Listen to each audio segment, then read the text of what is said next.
Welcome back to another episode of Tailgate Talk. I'm your host, Sam, and I'm so stoked to be here with our wide receiver one, Miami Hurricanes special, Xavier Restrepo. I appreciate you guys having me on. It's an awesome opportunity.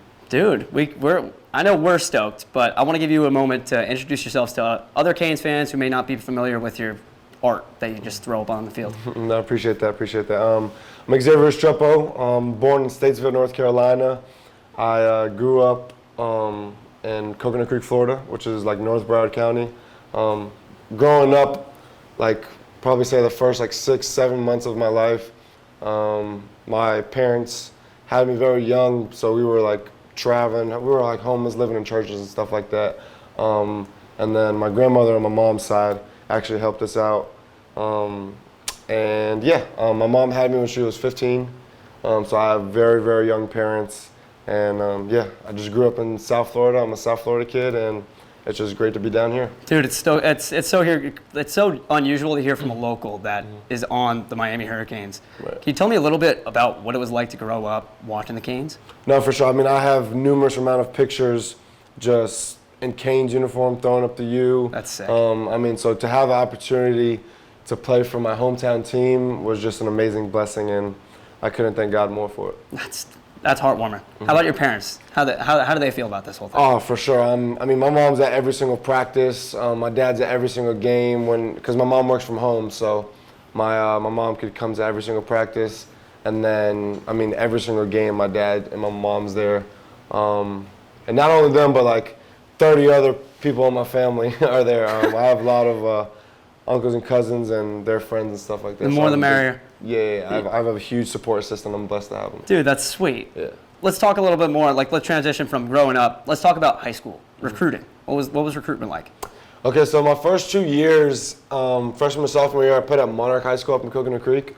Started on varsity both years. Sweet. I versed Jared Judy actually. No way. My freshman year, yeah. He was at Deerfield, which is my senior year school that I went to. But yeah, so my freshman and sophomore year, I didn't really have connection with the college coaches, but I received an offer after my sophomore year. I did not know about it. And then I transferred to St. Thomas with Coach Harriet, and I picked up 7 offers before even stepping foot into the school. That's unreal. January 4th was my first offer, and I had 3 offers that same day. And you said you didn't hear about your first offer. Yeah, I didn't hear it. So the high school coaches go to a coaches convention every single year, and they were talking with coaches and stuff, and the Pitt head coach and I think the Purdue head coach or something like that, they asked my coach, what's up with Xavier? Why isn't he contacting us back? We offered him in October. No way. And yeah, so Coach Harriet called me and he was like, hey, what's going on with Pitt? I'm like, what do you mean what's going on? What's going on? Oh, that's unreal. And they just said that, I had offers from them or whatever. So, that whole process, got a whole bunch of offers, played a great year, learned so much at St. Thomas. And then my main goal was try to get into college early and, learn the playbook, be around the coaches, be around the players. And you can't early enroll from St. Thomas.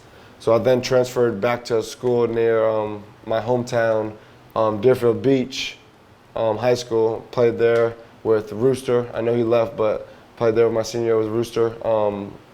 Dude, that's awesome. Yeah. What was competition like? Oh, every single day. In high school, I'm guessing. No, yeah. Still in high school. So, St. Thomas speaks for itself. Some of the best players that ever come from St. Thomas: Michael Irvin, Joey Bosa, Nick Bosa, all big names. Sam Bruce, long live Sam Bruce. But even at Deerfield, the first day, we're going full pads for 2 weeks straight, and it's we're doing board drills, and it's just boom, boom, boom, boom, head-to-head contact every single day. And it was just a lot of competition, and you can't be comfortable when you go to places like that, You have to grind every single day, earn a spot. Damn, that's a little out of my pay here. Yeah. I couldn't do what you do. Yeah. All right, so recruitment, obviously you got a lot of numbers. You got a lot of places that wanted you. Why Miami? I just felt so comfortable here. A big reason is that I'm from here and that I didn't want to leave here, and I wanted, my family to have access to everything. But they just wanted me more than I wanted them in a sense. You know what I'm saying? Like the love and the relationships that I created with the coaches before I even stepped foot into the university was just so genuine, and I didn't really feel that at any other place. So yeah. For sure. And during the recruitment process, when you heard from Miami, walk me through that. What was the feeling? I mean, it was my 7th offer. Crazy, right? Really? Yeah. Damn. Yeah, 7th offer. I mean, the stars aligned. Like, I mean, it was just my dream school. As soon as I heard that I had an offer from University of Miami, I'm like, that's where I'm going. Like, in the back of my mind the whole time, like, I just know that University of Miami was for me. So, I mean, when I got the offer, I was just super psyched. For sure. Easy pickings at that point. Yeah. No, I hear you. Right. And did you have a relationship with the coaches? So, Coach Rump, the DB coach at the time, he works in recruiting and stuff like that right now, but he was the DB's coach at the time. I got taught how to catch a ball from Coach Rump.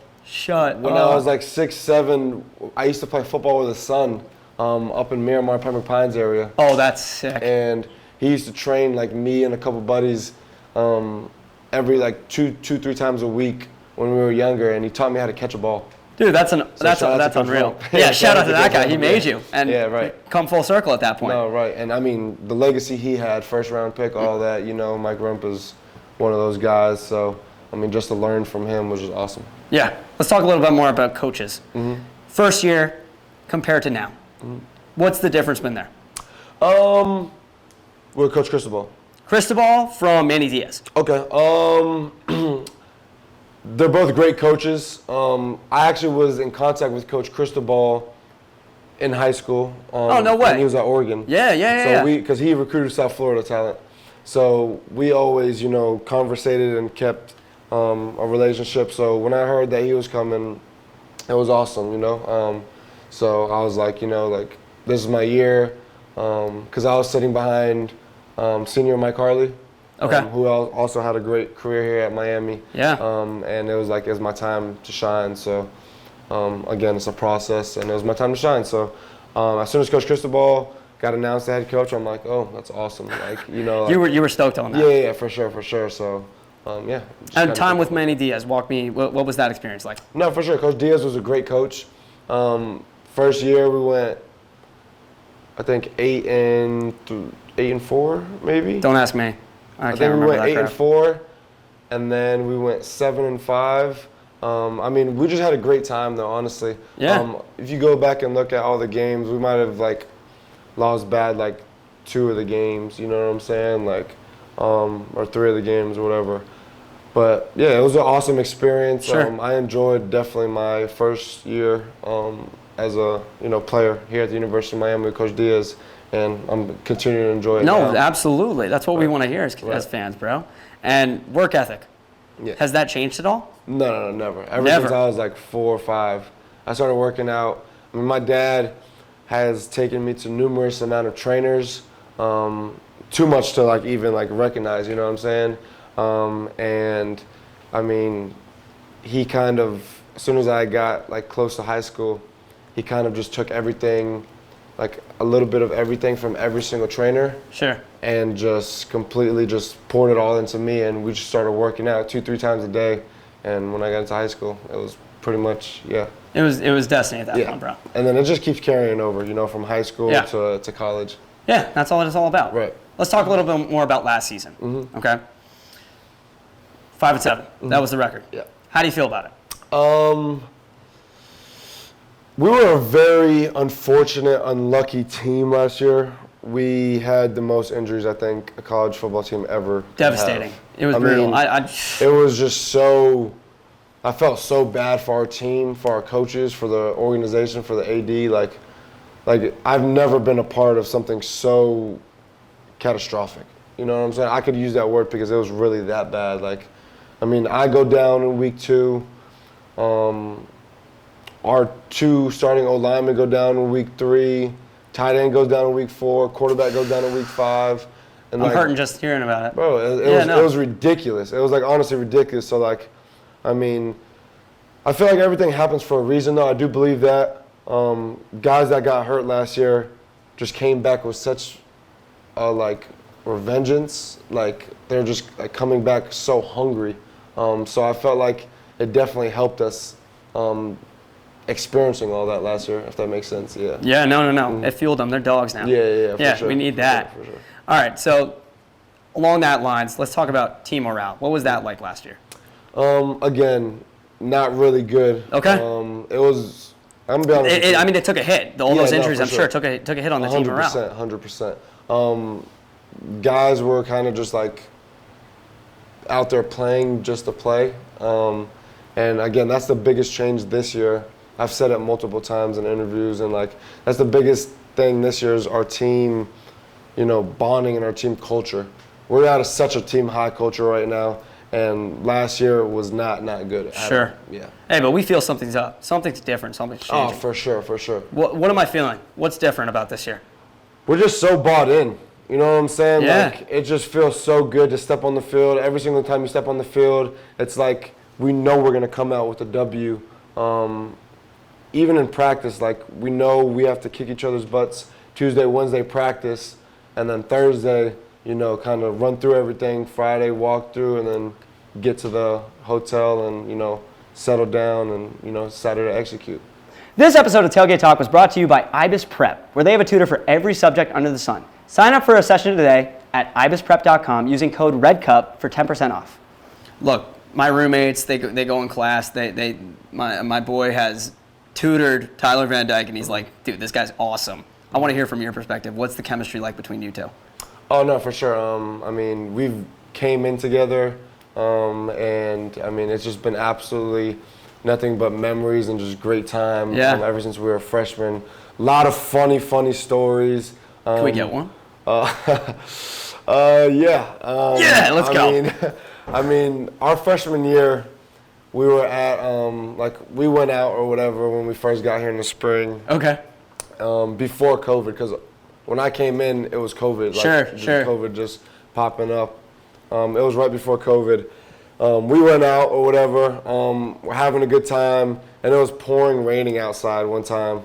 And we're just chilling outside, like the house or whatever, about to leave. And, I mean, Tyler's just chilling on the wall with his foot on the ground and one foot up on the wall, like cool as hell. And then out of nowhere, he just completely wipes out, and I just start dying, laughing to the top of my lungs. It was definitely a night that I'll always remember. It was hilarious. And our viewers will remember that. Tyler Van Dyke, the klutz now, right? Yeah. Right. No, but dude, he seems like a great guy. We love him. Yeah, I'm backing and I'm buying all in. He's like having a stellar season as well. Yeah, no, for sure. Again, stats are so overrated because when you like get up in a game, like you could definitely like pack up stats and stuff like that. Sure. But like that's not our goal. Our goal is to win. So our coaches are doing a real good job of, getting us in. Let's execute at a high tempo and let's get those young guys because we're gonna need those young guys at the end of the season. Depth is almost like everything on a team. Sure. You know what I'm saying? So, the coach is doing a great job of, even with me, like Bethune game, like we executed at a high level the first half.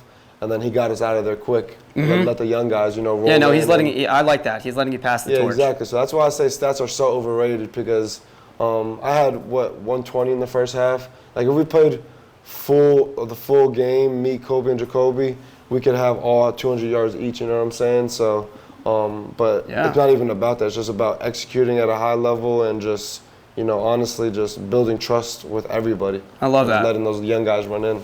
And hey, I'm a fan. You're talking high numbers with me. I want to see those yards personally. Right. So exactly. this is getting me amped up. Right. Where do you feel with knowing that Miami has so much capability, so much talent? Where do you feel that Miami's heading this season? Again, I don't want to jinx it. Don't jinx it. I can knock on wood for you. Right? Because I'm super superstitious. But okay. I mean, like we've told our team, and our team knows that like.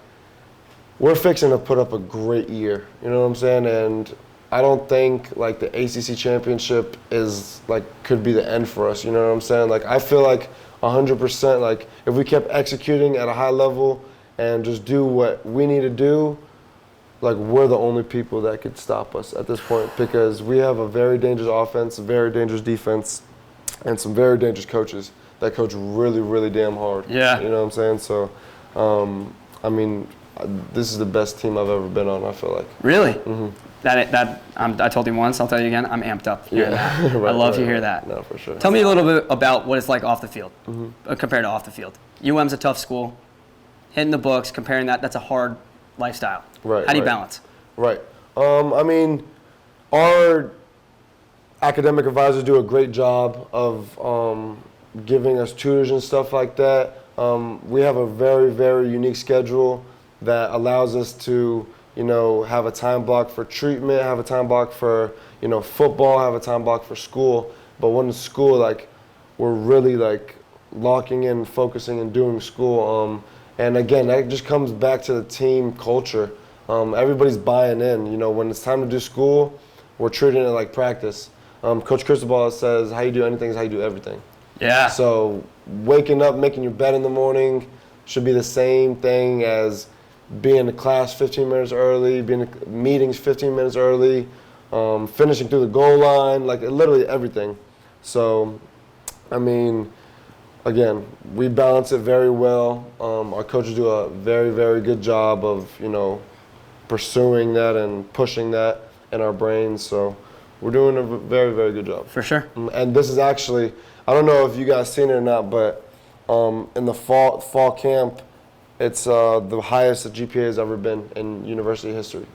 Dude, way to go. Yeah, I know. That's what I'm saying. Like, it's different. Who's carrying the squad? Definitely probably like specialist quarterbacks. Okay. There's some receivers, including myself, that have. Way to go, big man. GPAs. Yeah. There you go. No, for sure. You're not all looks after all. No, I appreciate that, man. But yeah, I mean, our whole team is pretty much above a 3-0, so that's good. That's huge. That's huge. Let's talk recruits. Who do you see, like, if there were a recruit that's watching this, hopefully, that wants to go to UM and play for the play ball here, why would they? Why would you tell them to? Honestly, there's definitely something cooking in Miami. You know what I'm saying? It's different this year, and I know people have seen it in games and stuff like that. I mean, this is people's vacation, and this is our normal everyday life. You know what I'm saying? So even being here for the past 3 years, I still don't get tired of waking up and seeing palm trees and parrots flying at practice. You know what I'm saying? Like, it's just a great feeling, and yeah. I mean, just completely blessed to be in here in Miami. And again, when Miami is on top in football, college football is different. Oh, it's electric here. Different. Yeah, for sure. I mean, I watched 30 for 30 last night. It puts me to bed. It's just so it's peaceful. Exactly. And again, like, we don't have the biggest stadium, but when our fans pack the Rock, it's different. That Texas A&M game, they went crazy. Like, it was awesome playing in that game. And that felt good being there. Yeah, for sure. How does that feel being on the stadium? Do you feel it really it just amps you up, gives you something extra? It just allows you to play confident. Obviously, like, all week, you have to, know your game plan, know your scout, know your players or whatever like that, know the scheme. But, like, when you get out there and you have people cheering for you every time you get a yard, you know what I'm saying? Like, it just gives you momentum. And, I mean, Coach Cristobal says all the time, like, we need to make, like, Hard Rock be the hardest place in America to play. You know what I'm saying? So, yeah. And I see you daydreaming. Yeah. You thinking about a signature celly? No, Come on, what's your signature celebration? Come on, hit me. I mean, I'm always going to call God. I might throw up the X and whatever the new TikTok trend is that week. Or Oh, yeah? Yeah, so. I think I saw you gritty once or twice last year. Yeah, right. Who do you model your game after? Who's your role model? Like a Kane, a big-time Kane? For sure. Well, who I model my game after is Steve Smith. He played in the NFL, Carolina Panthers, Baltimore Ravens. He's kind of a short dude, but just straight up dog. You know what I'm saying? Just inside, outside receiver, but just straight physical and straight gritty dude. A Kane that I represent my game after. I mean, I'm pretty sure you guys know what I'm going to say. Brax is awesome. You know what I'm saying? Yeah, dude. Alex Earl's watching, I'm sure. He played a great game today even for the Dolphins. Yeah, had a couple catches. He's a great dude off the field too. I mean, you've met him? Yeah. Me and him have conversated here and there. Again, great dude. I mean, complete dog. I mean, yeah. I mean, there's not much you could say bad about him at all. You know what I'm saying? Like, he's just a genuine dude. You cannot like him. He's a likable person. Yeah, I mean, it's just plain and simple like that. He's For awesome. sure. Yeah, he's a great athlete too. You play sports in high school or no? Me? Yeah. A little bit. Yeah. What did you play? What would you guess? Baseball. Oh, that kind of hurts. I'm not gonna lie. No, Lacrosse. So we hate those guys. Yeah. Yeah. No, I play for the Israeli national team. Like I played on the U13 team, U20 team, U16 team. Yeah, it was great memories there. I took a gap year. Me and you, same grade. Okay. I graduated 2020. Yeah, so, me too. Yeah. So I took my gap year abroad, played out there. Great guys. Coach a little bit in Israel. That's dope. How was it like traveling and stuff? Oh, a breeze. Really? I mean, yeah. I lived in Southern District, Ashkelon, when I was over abroad for my gap year. I've spent time in Tel Aviv, Netanya. People are so friendly there. Like, I surf there all the time.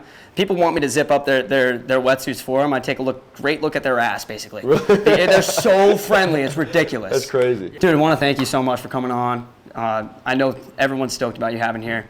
How you feeling about next game? Oh yeah, we're psyched. All I can say is just pack out the rock. You know what I'm saying? We'll be there. Oh, for sure. No, I just want to say thank you guys for just having me on. It was a great opportunity. Yeah, absolutely. Thank you. This episode of Tailgate Talk was brought to you by IBIS Prep, where they have a tutor for every subject under the sun. Sign up for a session today at ibisprep.com using code RedCup for 10% off.